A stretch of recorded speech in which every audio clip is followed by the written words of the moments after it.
And thank you so much for as well for introducing me as being part of the Faculty of Electrical Engineering, CTU, and not just CTU.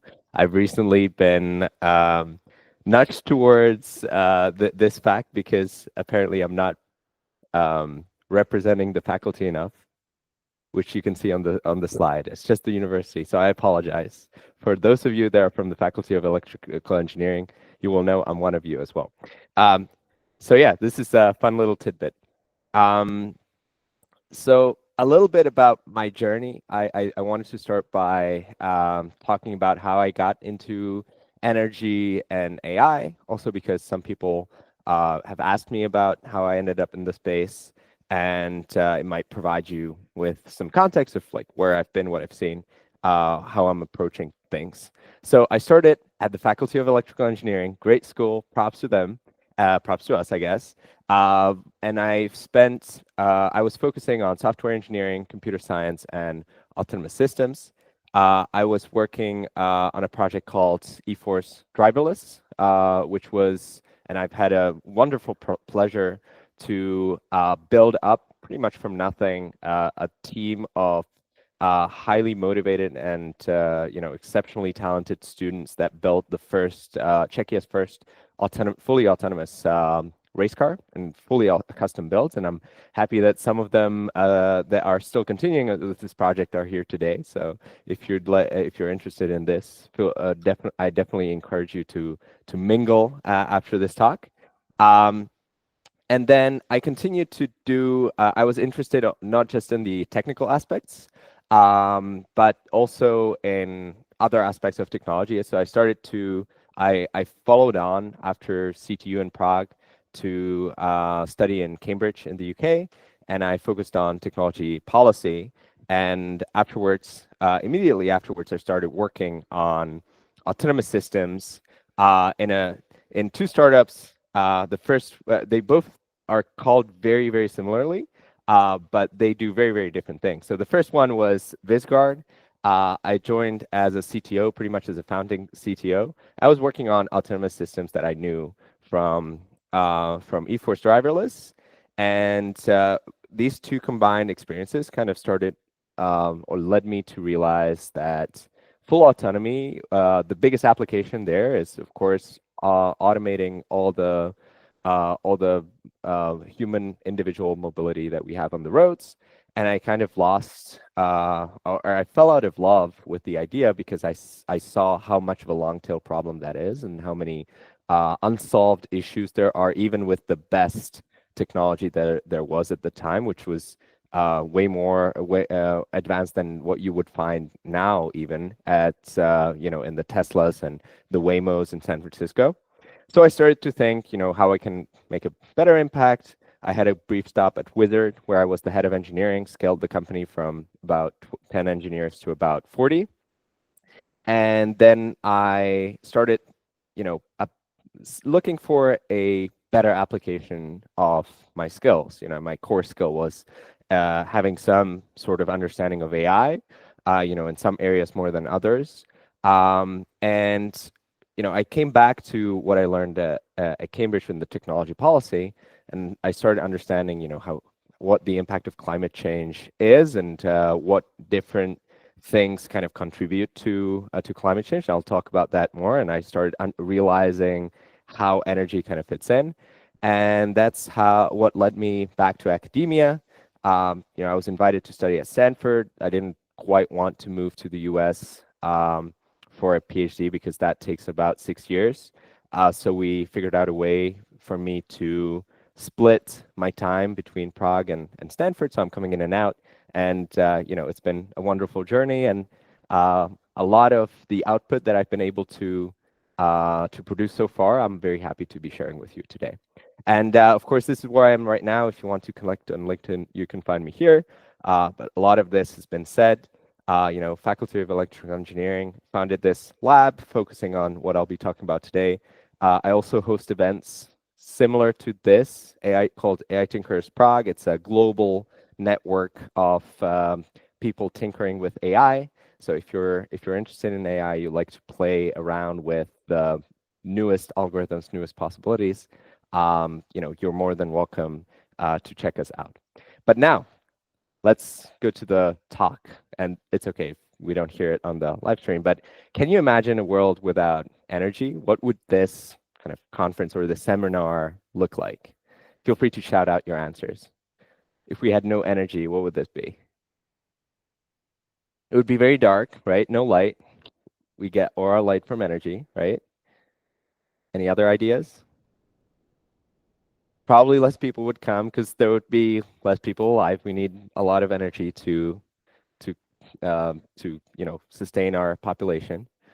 Any other ideas? Yeah, you couldn't because there would be no internet, right? But really, and all these answers are correct, right? Um, Energy, we need energy for anything. Energy is not just electrical energy. We also need energy to, create complex materials like, the plastics that this computer is made out of, or, the mouse that I'm holding in my hands. So energy is truly the key to all of our lives, and it's a key to reach human welfare. So there's no one way to illustrate this is that there is no low HDI score for high electricity consumers. HDI is Human Development Index. It's basically a measure of the quality of life in a country. And you could interpret this as, if you want to reach a certain standard of living, certain length of life, average lifespan for your citizens, certain level of amenities that they can afford, you need to increase your electricity availability, right? You might also say, the welfare is nice, but I also care about money. Well, good news. Money is, of course, important. And when you care about your income level, which probably you do, you also find a very strong linear, pretty much, correlation between energy availability or energy consumption and income levels, be it for individual countries through time. Here's an example of Vietnam and Korea, or the rest of the countries that are kind of faded out in the background. So energy is a force for good, but sadly there are some downsides, especially related to how we generate energy, right? So this is the slide I've talked about before, or it's some data that I've come into contact with when I was studying technology policy at Cambridge. And it's a very simple graph, right?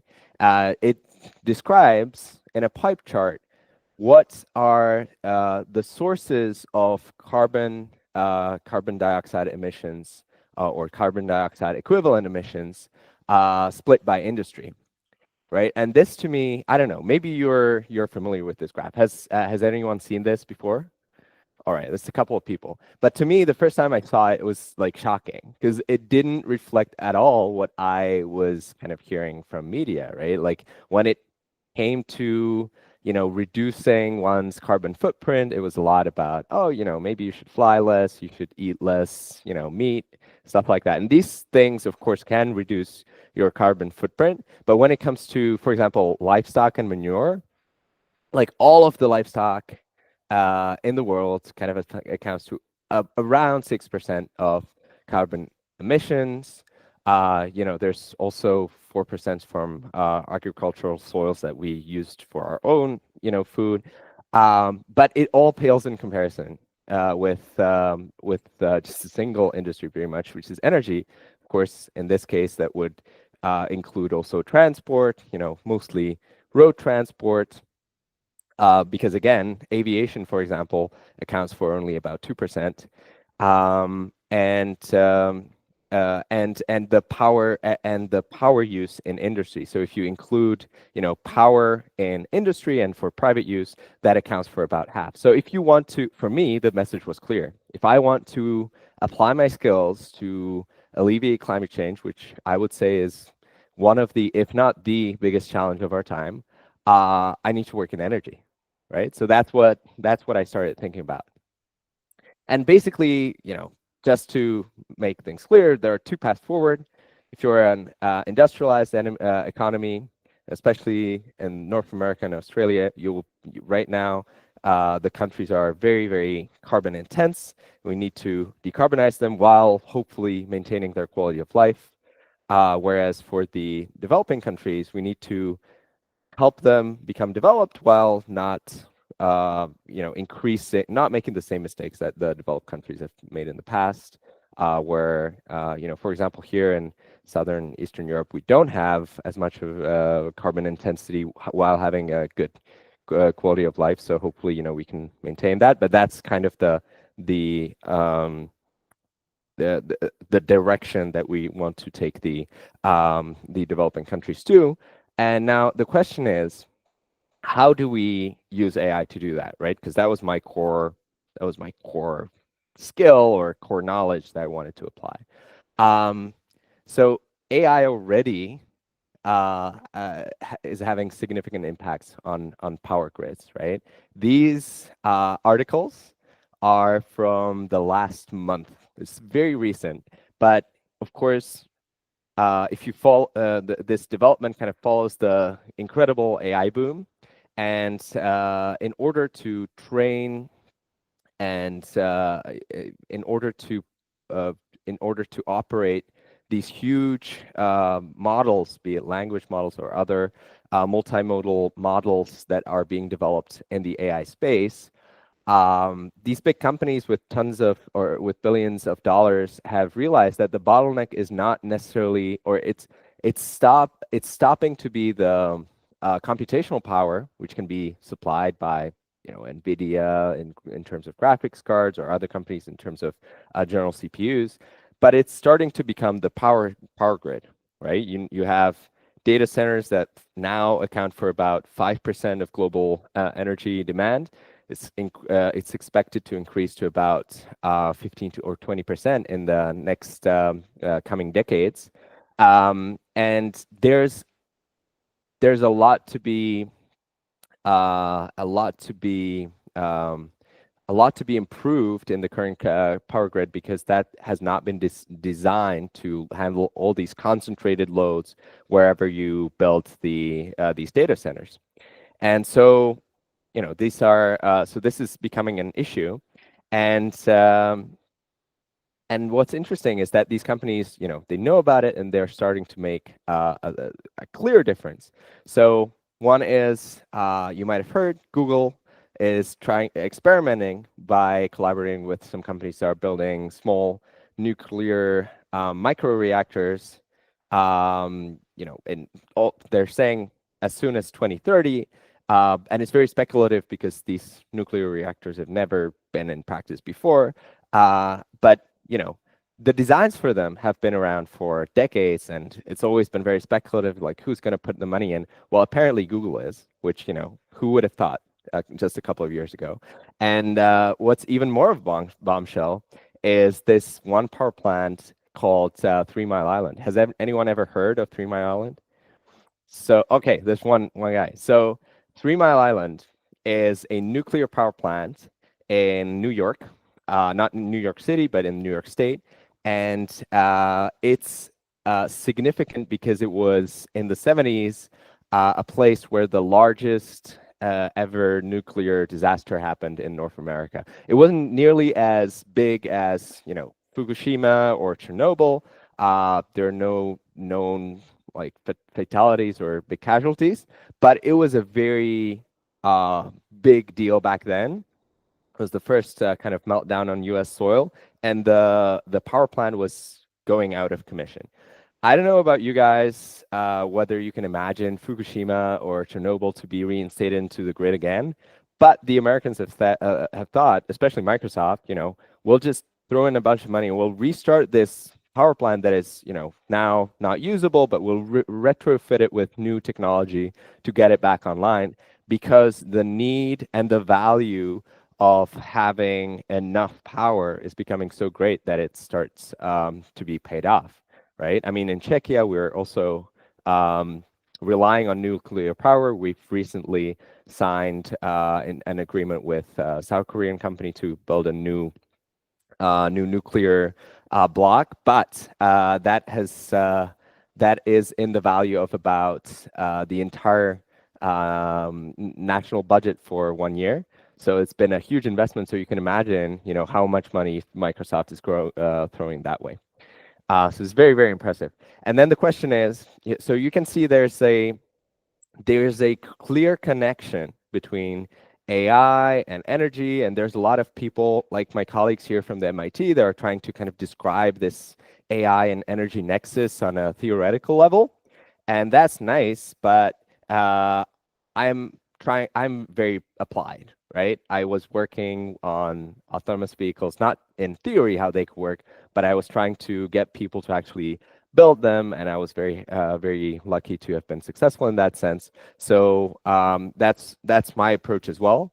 And basically, the challenge that we're facing in this kind of AI energy nexus is twofold, right? You have the increased complexity coming from renewables, right? We need to decarbonize the grid, so but that comes with a cost of, when you have solar, for example, you mostly only get power during the day, even though there's not necessarily more demand. And wind power is even less predictable, so we need to. And on the demand side, you also have, people that are trying to control their demand during the day. So even the factories and even the individual households are becoming less predictable in their consumption patterns.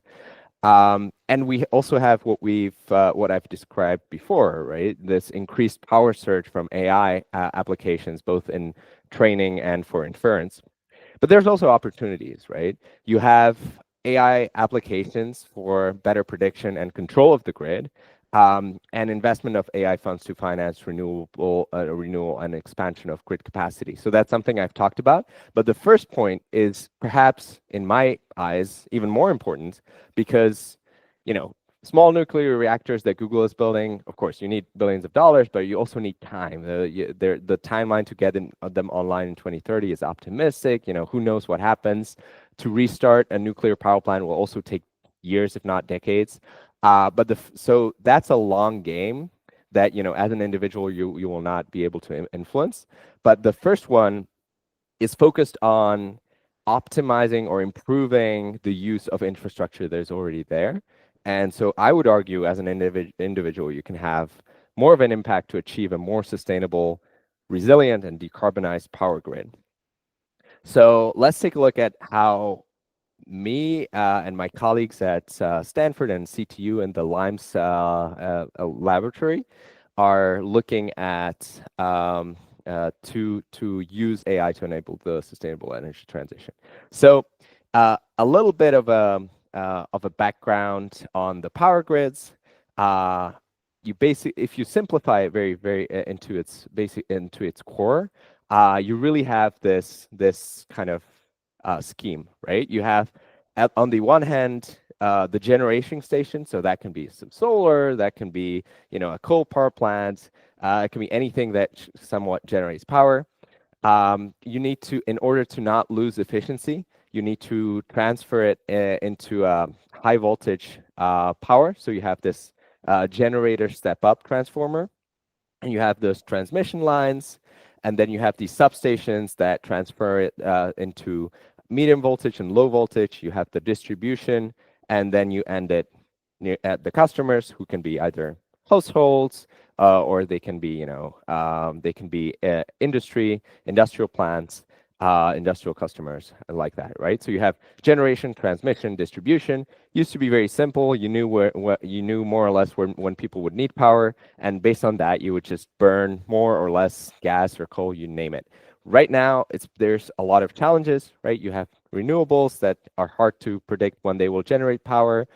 We don't really have enough batteries yet. And then you have these challenges on the consumer side, where people are trying to be smart and change when they actually consume energy.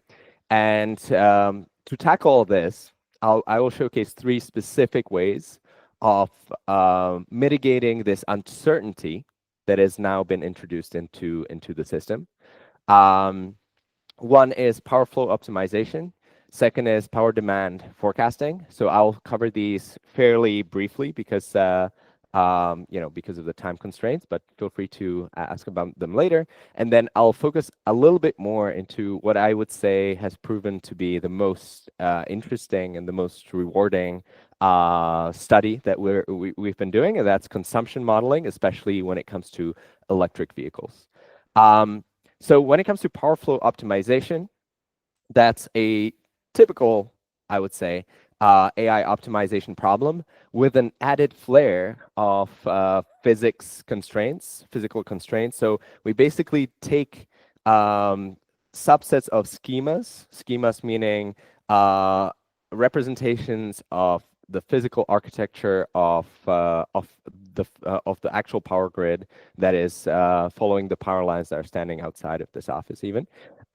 We convert them into loads. We describe them in terms of how much power can be routed through each substation, each part of the graph.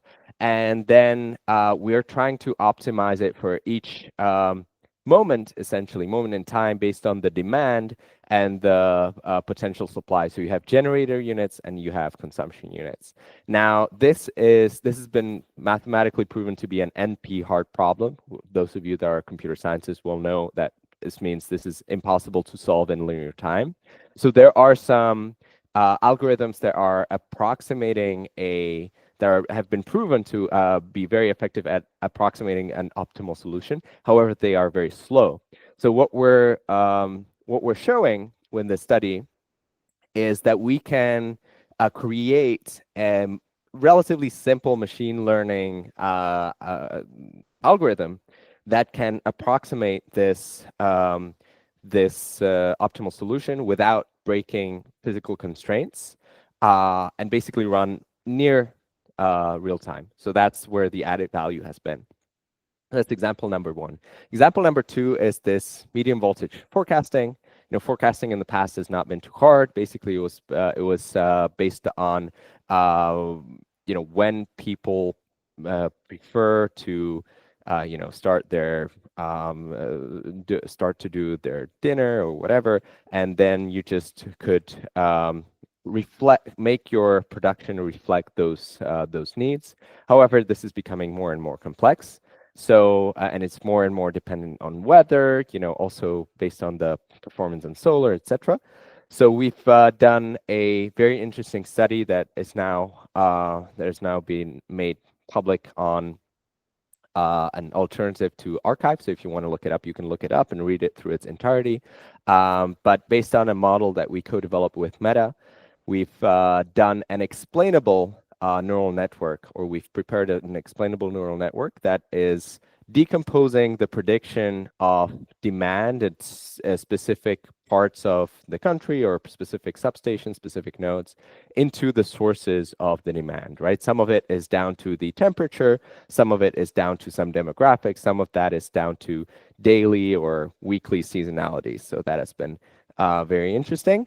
And now, finally, one thing that I wanted to do a deep dive on is this generative modeling of EV charging, because that's, I would say, is the most breakthrough study that I've had the privilege of working on. And now parts of this have been accepted to NeurIPS, a workshop on climate change and AI.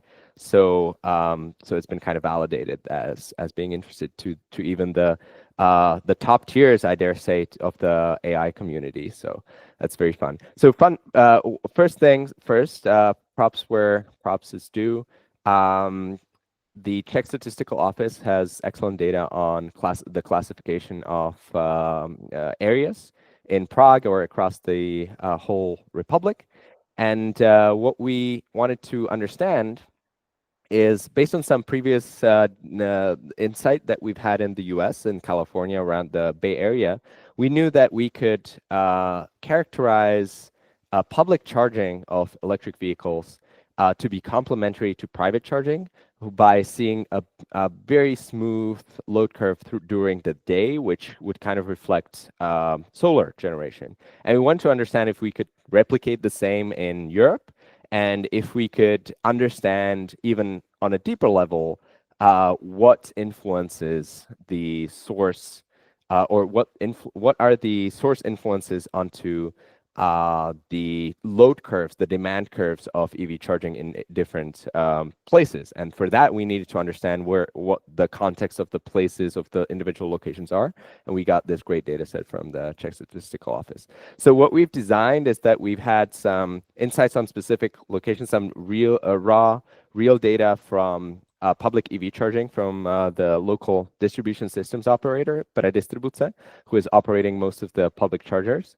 And we've combined, cleaned this data, we've labeled it, and we have two outputs, right? One is a generalized charging behavior assessment that I'll present in just a bit.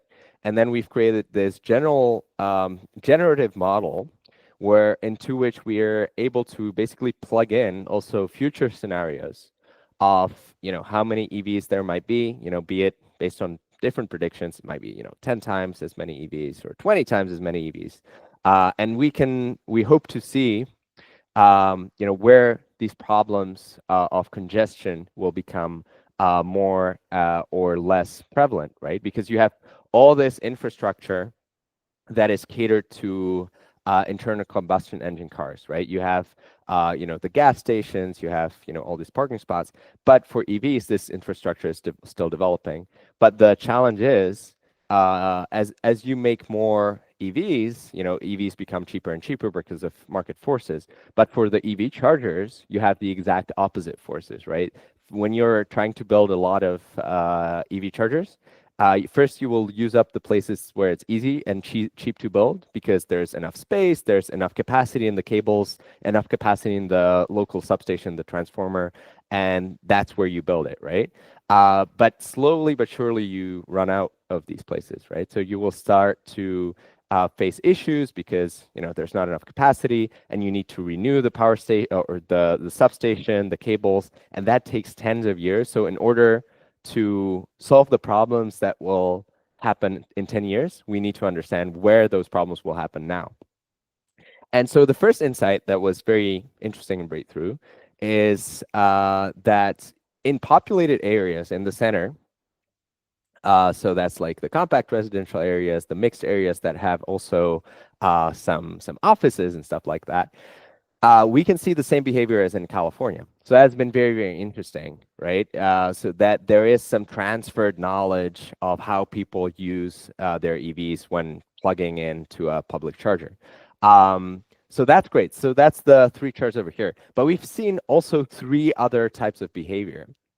One is in the separated residential area and the agricultural area, basically fields. Who knew that Prague has fields?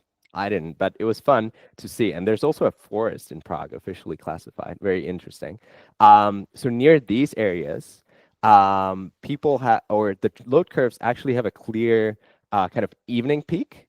So that's more akin to how people would use it in their private home, right? Which is what we know from California. So that's been interesting. But on the other hand, when we have chargers near the airport or near recreational areas, so near some parks, we can see a clear morning peak, which wasn't expected. And then the last group is kind of industrial areas and some reserve areas, which are close to industry as well. We have this kind of random pattern. This could be, but it has like almost like double peaks, right? Which is also unexpected. So we've had these four distinct kind of behaviors that we've seen in the data that we didn't expect. And basically, and we've also seen that there are some of the chargers are being used more than we would expect compared to others. So if you look at the bottom half, that's the time development of the shares of chargers in the different types of locations. And on the top, it's the share of charging, right? So for example, the purple line below the orange one is the separated residential areas. So there's very few of these chargers near the outskirts, right, in the suburbs, but they are being used a lot, right? They have a much larger share of the charging at the top, but there's about the same number of chargers in near the transportation infrastructure areas, near the airport, but those have not been used almost at all in the same time span. So that's been very interesting to see. Another example might be the recreational areas where there's relatively a lot of chargers, but they're not being used as much. So that's been also an interesting insight. And what we've done is, and I'm nearing the end, is that we've created a custom machine learning approach, basically a neural network that has two modules. Because the distribution systems operators, when they are planning for their for the consumption, they care about two things. One is the load curve shapes, and the other is the peak load. So we have two modules, each is doing one thing. The G module on the right is simpler. It just basically predicts the total power scalar. So basically how large the peak will be, how much power the location will kind of demand at peak load. And then we have the F module that is trying to predict the final load shape at that particular charger in that particular location. And what we've done is we've made an assumption that there are four distinct behaviors based on the four distinct behaviors that we've seen in the different locations, that all of the chargers in Prague would be affected by or composed of, right? So so one of the hyperparameters is that we're using some latent load curves, latent load curves that represent these individual behaviors that we're trying to also optimize for and train. And then this F module is basically trying to combine these four behaviors into like a final load shape at each charging station. And basically, what would confirm our hypothesis is if it's truly the four behaviors that we've seen, then we would see similar behaviors emerge from the data that is being trained in the latent space. So we would see similar behaviors in the latent curves. And that's essentially what happened, right? So in the first latent curve, that's one type of behavior.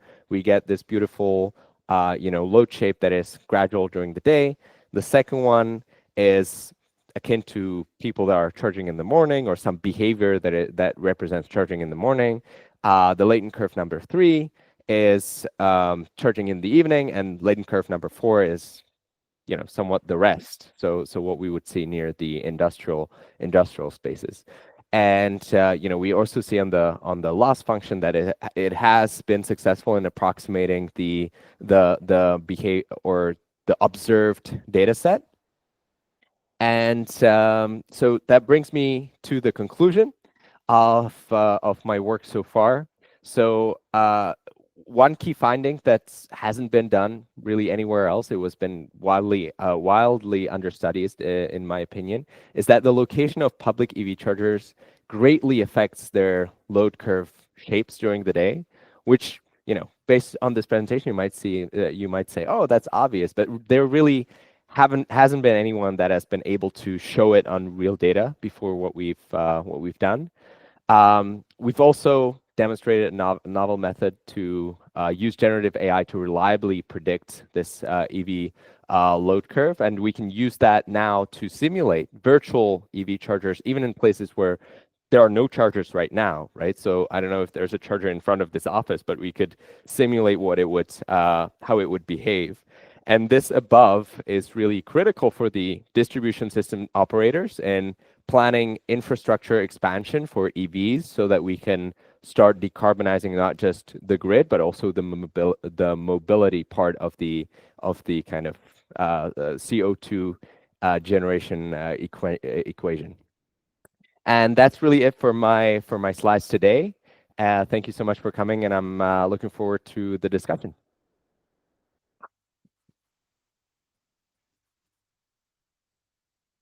All right. Thank you very much, Marek. It was a very nice lecture. Definitely enlightening for me. So now is the time for questions. If you have a question here in the room, just raise your hand. I will give you the mic so that people online can hear you. And for people online, feel free to unmute yourselves. We can hear you if you do that. So yeah, are there any questions for Marek? Hi, thank you. It was very nice and interesting.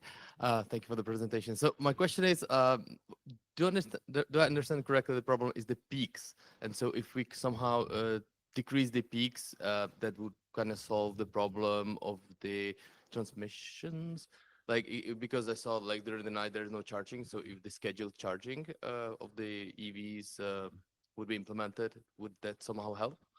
Yes, it depends, of course, on the wider context of the location. Like if the particular location is at 90% of capacity, which, by the way, right now, pretty much no power, no generator or no substation in Prague is like that. But let's say in theory there was, then even a very small peak could potentially be a problem.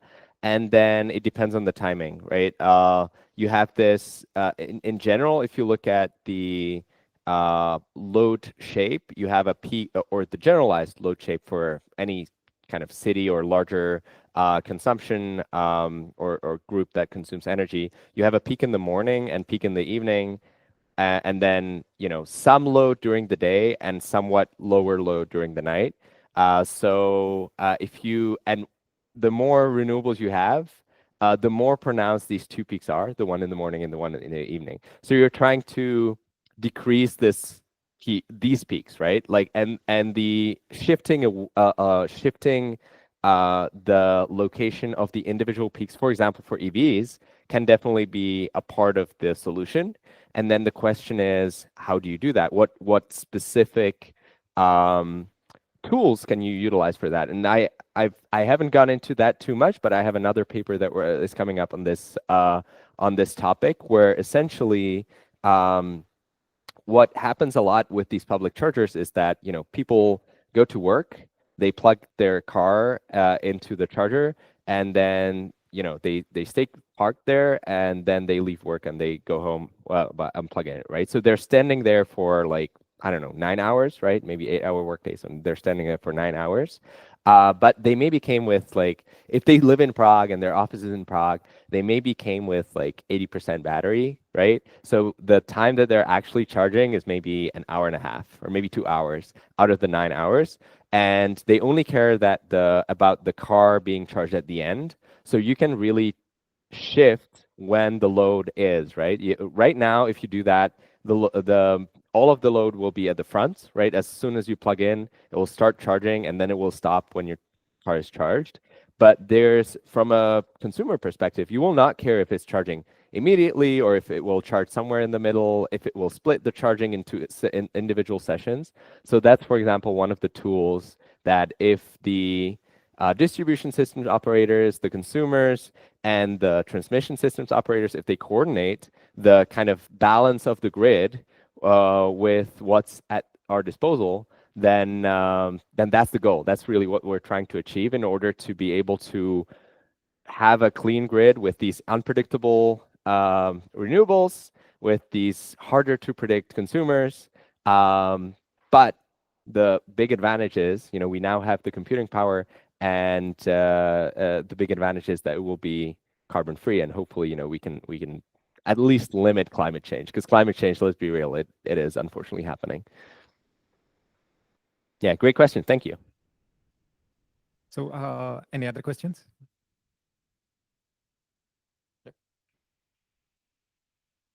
Hello. Thank you for your presentation. Many thought-provoking thoughts. I'm just wondering, what is the next step? You also mentioned that you come from like applied space, and now we are at Mitten, which is supporting the startups. So, what is the next? And it can be in many ways, but actually I'm also coming from another startup. So yeah, I'm wondering, like, is this, is it possible to apply it into some business, or what do you think? What is the next?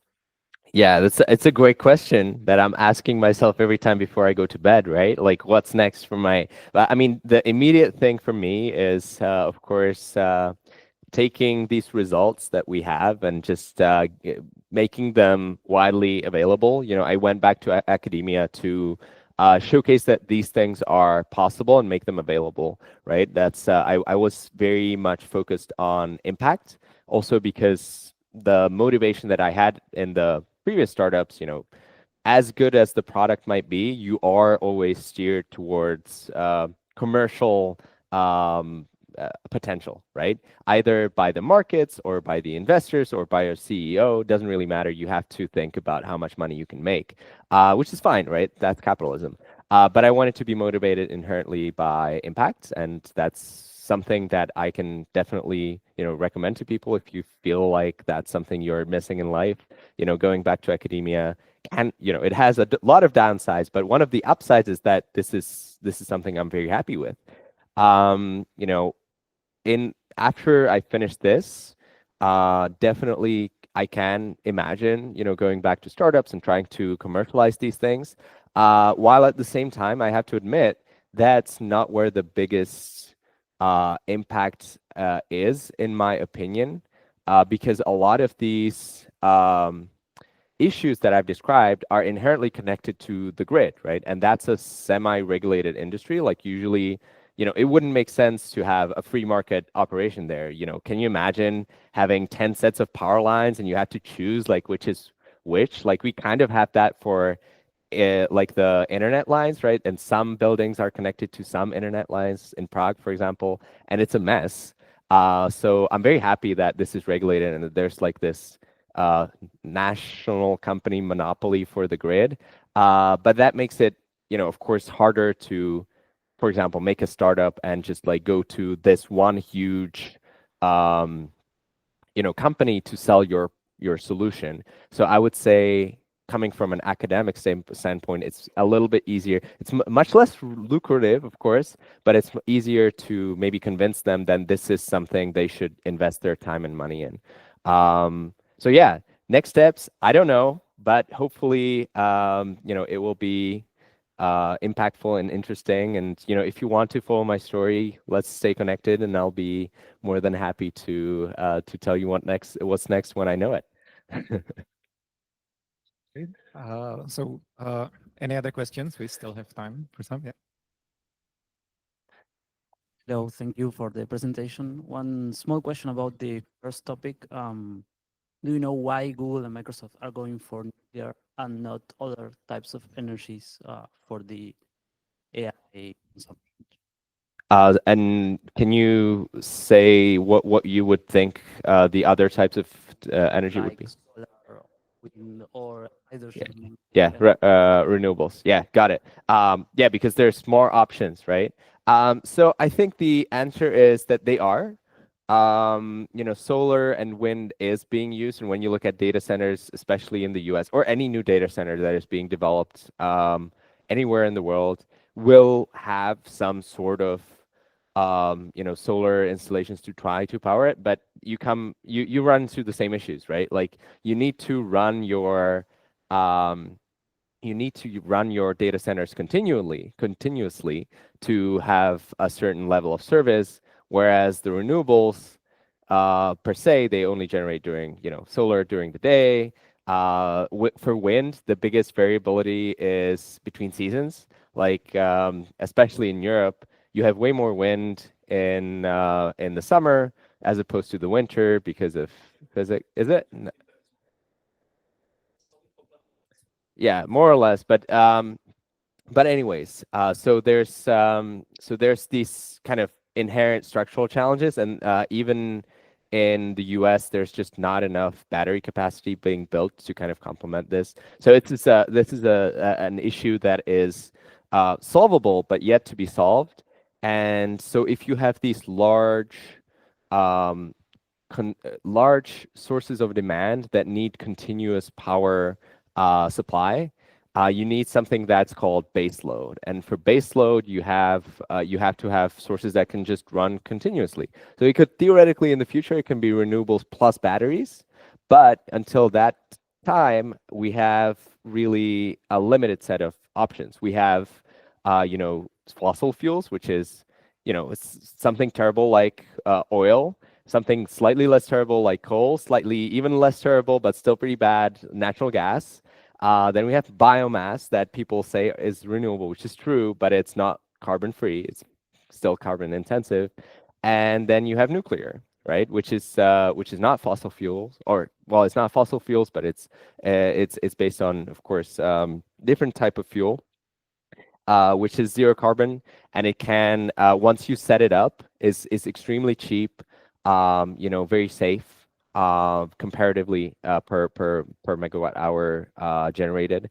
And I think that's something that they're trying to kind of add into the equation. And there's also the benefit of it being concentrated, right? In order to have the same capacity or the same potential load supplied by a nuclear power plant that is the size of maybe this building, you would need to cover, endless fields with like solar and battery installations and everything, and then you would have to route everything into one data center. Well, it's much easier to just have your data center relatively close to this one big power plant, this one big nuclear plant. So that would be my 2 cents. But of course, I'm not part of Microsoft or Google, so it's just my speculation. Right. Any other questions? Yeah. Hi, Marek. It's great to see you back here in Meetan for Meetan Times. You touched a bit of this on on most questions you answered, but if we would like to prepare for a future where most of our vehicles would be EV vehicles, would you say it would be more necessary or more important to focus on consumer behaviors, on researching into new technologies to distribute energy better, or into more regulations, maybe for the industry or for the individual use of electric vehicles, to have a well-balanced power grid with enough energy to sustain this type of transportation? Yeah, that's a great question. I would say to an extent it should be both. I don't think these two things go against each other, right? Like what I'm focusing on is, the modeling side and the end user side. But at the end of the day, if we want to replace a significant chunk of our mobility with electric mobility, first of all, hopefully that's going to happen. There's no reason for it not to happen, right? Like we've been building EVs with some of my colleagues at CTU for over a decade now. EVs are simpler to make. They have zero local emissions. Like even if you make the argument that, there's the electricity in Czechia now is more carbon intense than, in the US, which is not entirely true, but like there's a lot of coal. So you still have a lot of emissions from EVs. Yeah, maybe right now, but hopefully in 20 years, that's going to be different. And there's also value in no local emissions, right? Like if you consider the fact that all of the combustion cars that are driving past, they're actually releasing poisonous gas into the faces of, us all and our kids. I think that there's a big added value to not having that. And of course, a different technology, because for example, hauling very heavy loads on long distances, the internal combustion engine still has some advantages. So, for example, for trucks, it's less viable right now, but that's not the majority of mobility. So I think it's feasible. But in order to achieve that, right, we need to invest heavily into the infrastructure, right? So hopefully some of my research can help steer policy towards where that infrastructure is needed, but we need to figure out a way for either the state or some companies or the car owners, like all car owners, but someone needs to basically pay into this intense investment into EV chargers availability and the connected needs into the power grid, because we need to because all of the energy that now we're transporting by pipeline in the form of oil and